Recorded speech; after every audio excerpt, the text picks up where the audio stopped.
Viltrox has leveled up once again with their latest release. That is the AF 16mm F1.8 FE. This is for Sony full-frame mirrorless cameras. This is a full-frame, wide-angle, wide-aperture prime lens that happens to have the features and the performance of a Sony G Master lens, but at a fraction of the price.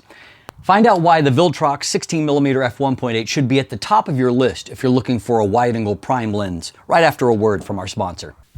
Today's episode is brought to you by Fantom Wallet, the minimalist modern wallet that is now even better with the new Fantom X that is crafted from aluminum right here in Canada.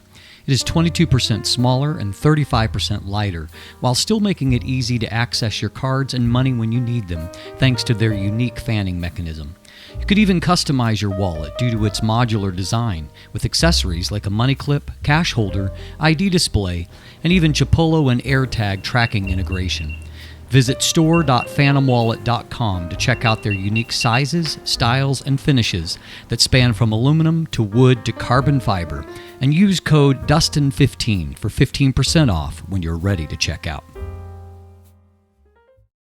Viltrox has hit a whole new level for its features in a lens like this. I noted that they had leveled up with their 75mm f1.2 for Fuji X mount. That was an APS-C specific lens, but this lens really surpasses what we saw even on the 75mm f1.2 Pro lens. This doesn't carry a Pro badge, but it really feels, if anything, even more professional than what that lens did.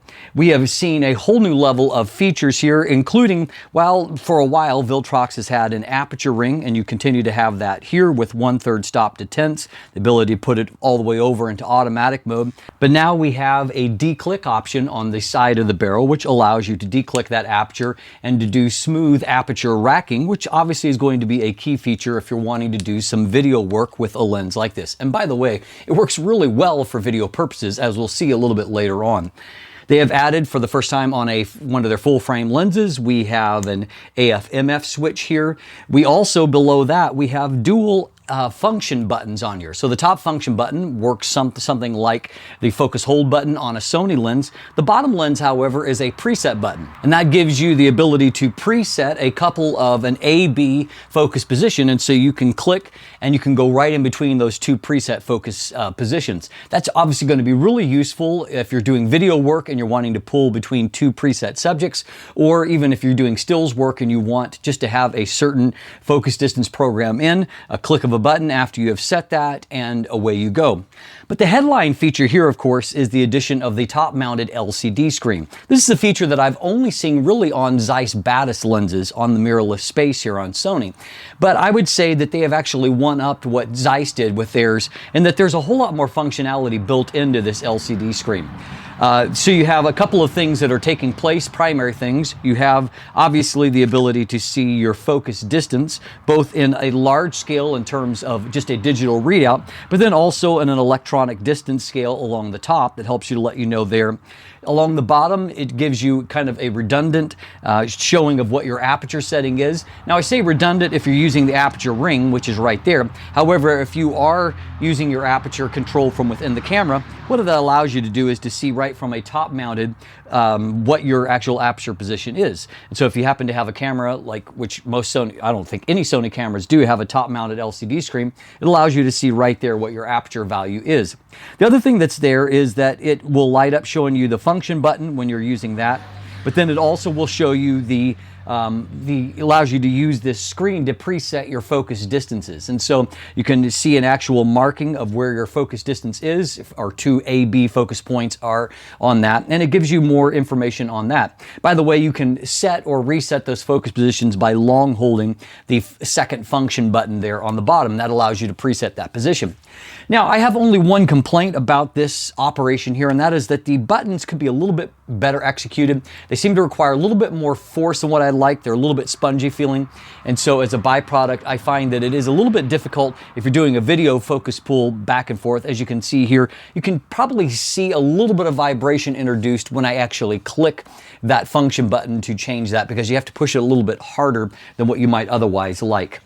Also included now for the first time on one of their full frame lenses is weather sealing. It starts with a uniquely colored gasket at the lens mount, and there are internal seals as well. Now I haven't seen a cutout for this yet because it's not been released. I'm reviewing a pre-release copy, but what I saw, if it's comparable to what I saw on the 75mm f1.2, there are the pretty typical amount of weather seals, gaskets at the key positions throughout, and I suspect that this is probably sealed in the same fashion. There is a metal focus ring that has a nice damping. It has about 210 degrees of rotation. And obviously the addition of having a distance scale on here, which is something you typically don't see on a mirrorless lens, allows you to have a little bit more repeatable results if you're doing manual focus pulls. So there definitely are some really useful video-centric features on this particular lens.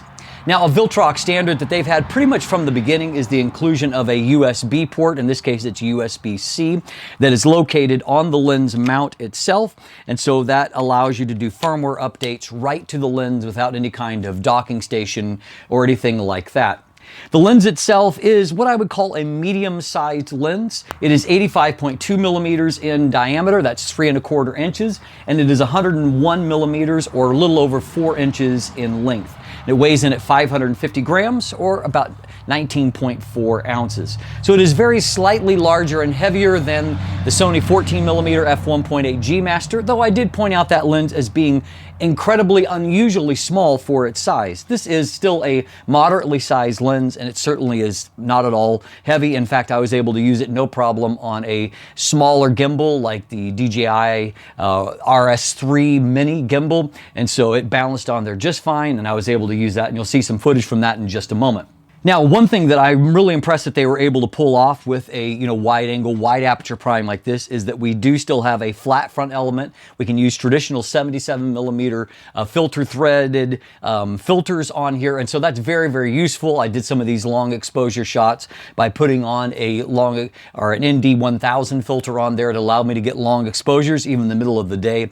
So I really appreciate that as a part of the design. We don't have a bulbous front element, and it's much simpler to actually filter this lens. There are 9 aperture blades inside, and Viltrox has gotten much better at retaining a circular shape on their aperture when it's stopped down, and it does have a pretty nice sunburst effect as well, as we'll see during our image quality breakdown section. Now, unfortunately, the one kind of lingering Viltrox negative that I'll highlight here once again is the fact that the minimum focus distance is not particularly close. It's 27 centimeters, and the maximum magnification seems to be kind of the standard that all Viltrox lenses have. It's just 0.10 times, which is definitely on the low side, and so it makes it a little bit less useful for those close-up shots. The overall build here is very nice. It's mostly metals in the construction, so it feels really good quality. The only thing that kind of stands out as being the exception is the lens hood itself, which is plastic, and also it just feels a little bit cheap, and also I find that it's not all that difficult for me to push past what should be the locking point here and to go a little bit beyond there, and so it's just not as engineered to the tolerances that I would prefer to see. Frankly, I'd prefer to see one of their metal lens hoods here, but even if it's going to be plastic, if it was just a little bit more robust, that certainly would be appreciated. Overall, however, it's hard to complain about all of this for $549 US. That is a huge, huge bargain. Now, autofocus comes via Viltrox's lead screw type STM or stepping focus motor. This is a really well executed one here. Focus changes are nice and snappy, as you can see here, even going from very close to infinity. It's not GM level fast, with their multiple linear motors, but this is nice and snappy. I had zero issues in focusing out in the field. I found that IAF worked well, even working off of a gimbal. As we can see here, I had no problem moving around, and you can see that everything stayed nice and sticky on Nala's eye during that shot. Then when I did the focus pulls, you can see the focus pulls are nice and smooth here. No kind of pulsing or settling. Also, you'll note that there is next to no focus breathing there. Everything is really well executed on that front. I also found that focus pulls in video were typically very smooth, not quite as beautifully damped as like the new Samyang VAF lenses. They're kind of purposely designed for use for cine, and so their damping is a little bit smoother. But even in those focus changes, as I move around on the gimbal, overall I think the focus changes are nice and smooth, nothing abrupt or disjointed.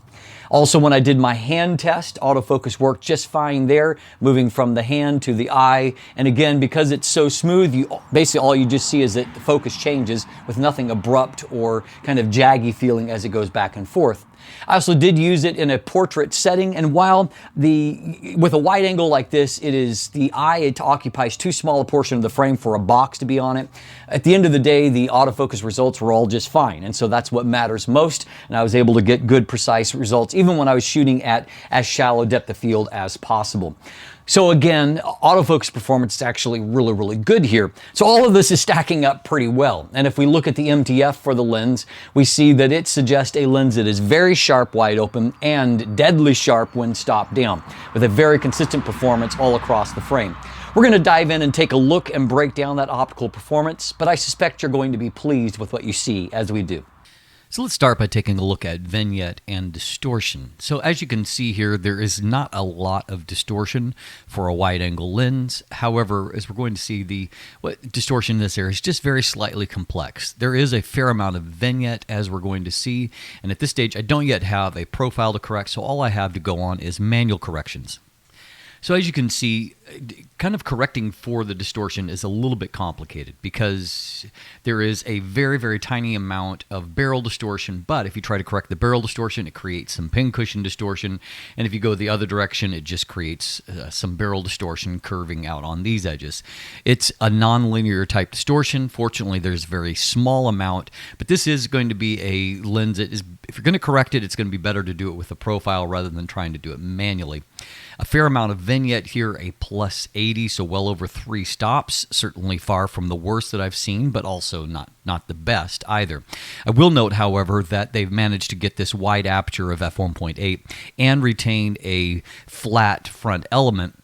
Sometimes vignette can be reduced by doing a curved front element, and of course that eliminates using traditional filters. So I'm going to accept this compromise because it's not all that hard to correct this vignette.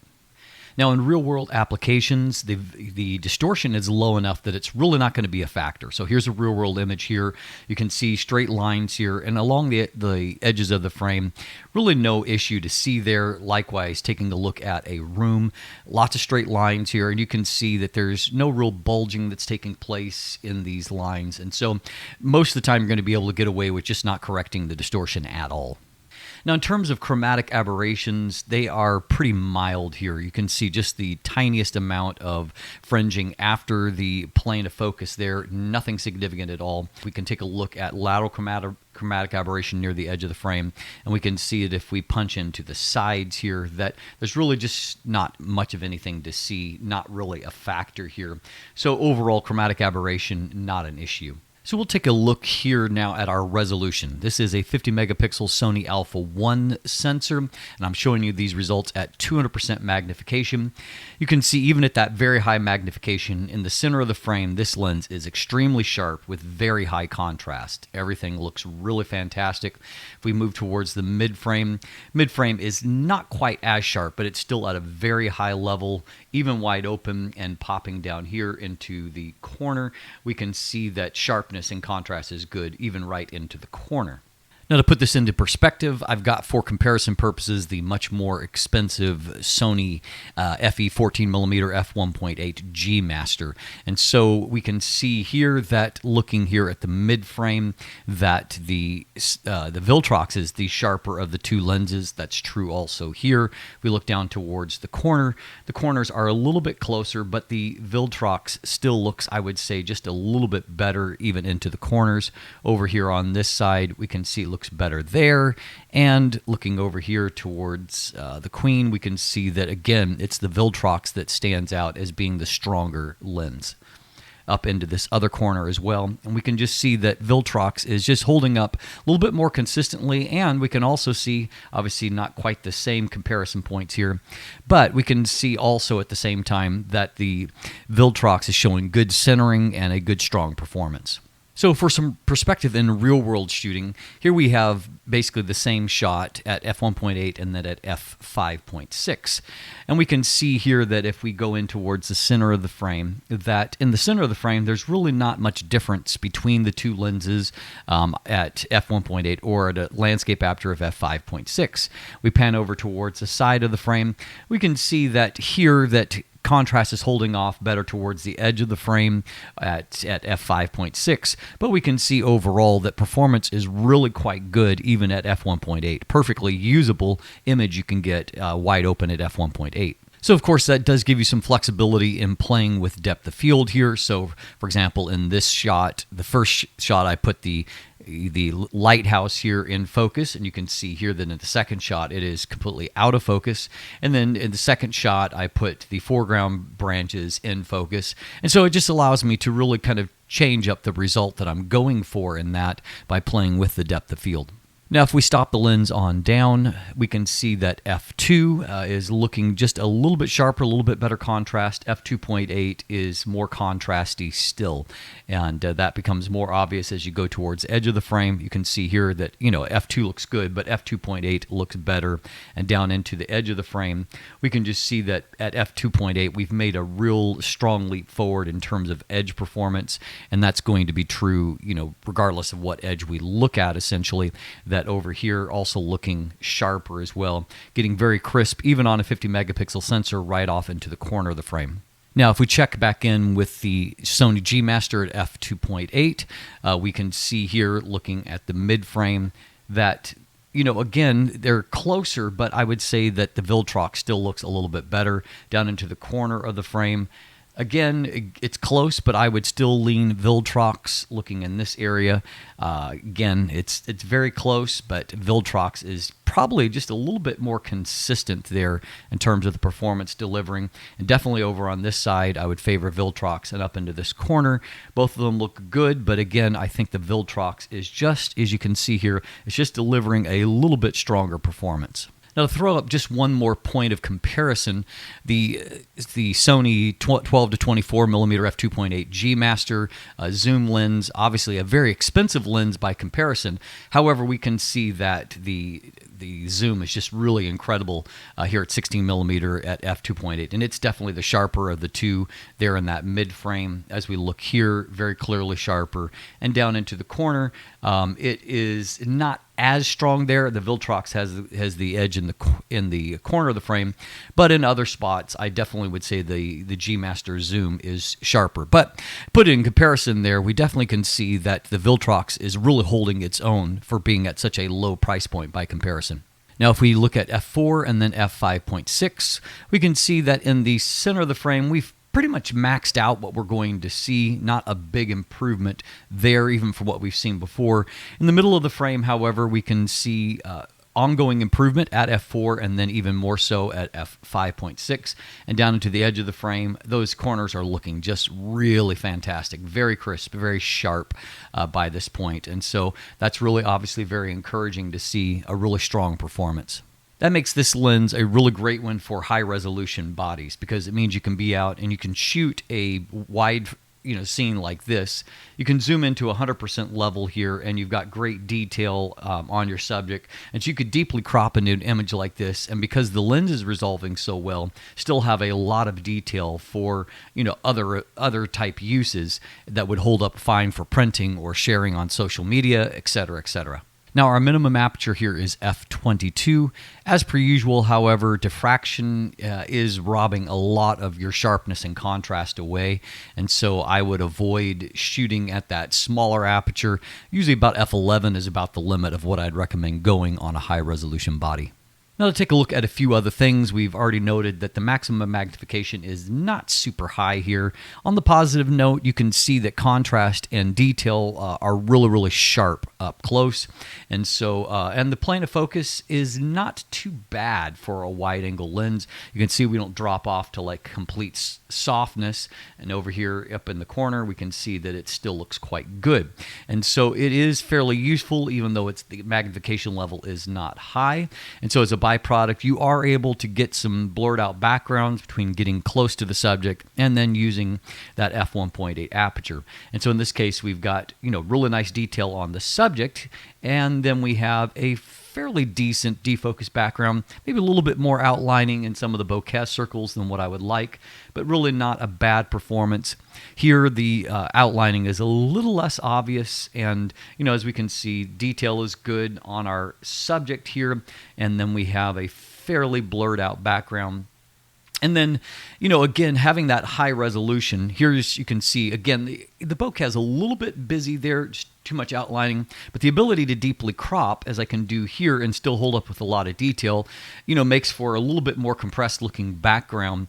A few more looks here. I thought this image actually looked pretty good for wide angle and up close, and another from this kind of sequence. And again, more outlining than what I would like, but bokeh quality not bad for a wide-angle lens. Often that's not a strength for wide-angle lenses, and so all things considered, I think this is fairly decent in its performance. So also interesting is, in times past, I felt like Viltrox color was not really all that fantastic, but their optical glass has very clearly improved. And so what we can see here is that I've shot this in this sequence side by side with the new Sony 50mm f1.4 G Master lens. And you can see that obviously there's a tremendous difference in the framing between these two extremes. But in terms of the overall color, the color is actually quite consistent between the two. And so we can see that obviously, it's a whole lot creamier on the G Master. This is a little bit jittery, the way that it falls in that mid frame.